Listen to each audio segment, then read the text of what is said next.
What is sinusitis and what are its symptoms? Sinusitis is inflammation of the nasal passageways, either by infection or just inflammation that's not infectious. That inflammation can be either partially caused by or worsened certainly by allergic disorders as well. And so when we have chronic sinusitis or inflammation of those sinus passageways, we create more mucus. We have obstruction of the sinuses can happen because they have pretty narrow drainage pathways to connect the sinus to the nose. And when those get obstructed, you can have facial pain, pressure, headaches, thickened, discolored postnasal drainage, and create a lot of downstream problems with your throat and all kinds of other issues. How is sinusitis diagnosed? Yeah, so a standard ear, nose, and throat exam to look in the nasal passageways, try to look at the membranes inside the nose. Sometimes we use little endoscopes, which are small lenses with either cameras, or we look with the naked eye at the tissues that give us much better visualization and magnification of those of the inside of our nose, or is something we often do. And that's a painless, easy thing that's done in the office in just a few minutes. CT scans or CAT scans are excellent also and are frequently utilized in the evaluation of chronic sinusitis as well. They show us really what those lining tissues look like inside someone's head. Is sinusitis treated medically or surgically?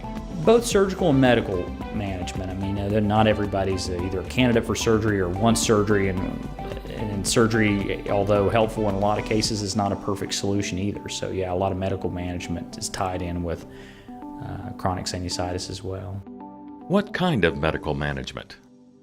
Everything from antibiotics for flare-ups to nasal steroid sprays to reduce inflammation, oral steroids to reduce inflammation. Allergic management was a big part of that because often the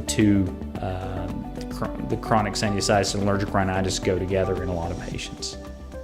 When is surgery needed? Really, surgery is needed when medical management fails and you've tried everything medical, and then that's when surgical management's indicated.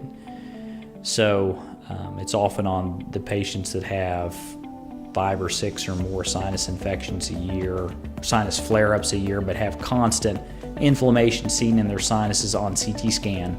Even in between those episodes is where we really consider surgical management. How is the surgery done?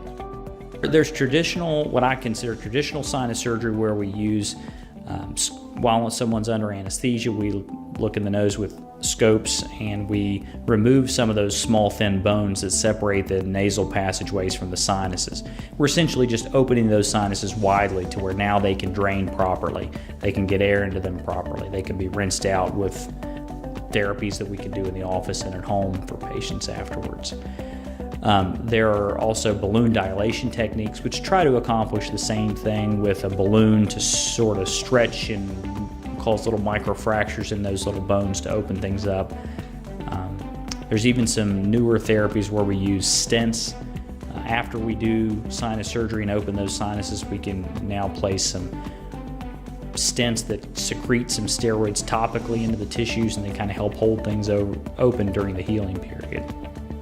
Which method is right for me? There are certain cases where a balloon is the perfect therapy. There's other cases where the more traditional approach is necessary. There are instances where the balloon can be done in the office without any general anesthetics as well. So both office-based, operating room-based balloon therapies, and then only operating room-based for the more traditional sinus approaches. At what point do I need to see a physician? A lot of upper respiratory infections or a cold will develop or turn into a sinus infection. And if that's happening once or even twice a year, that's pretty normal, and we don't worry too much about that. The patient that is constantly miserable, the one that if you're congested all the time, you're having lots of nasal drainage and discharge all the time, you're having constant headaches and facial pain and pressure.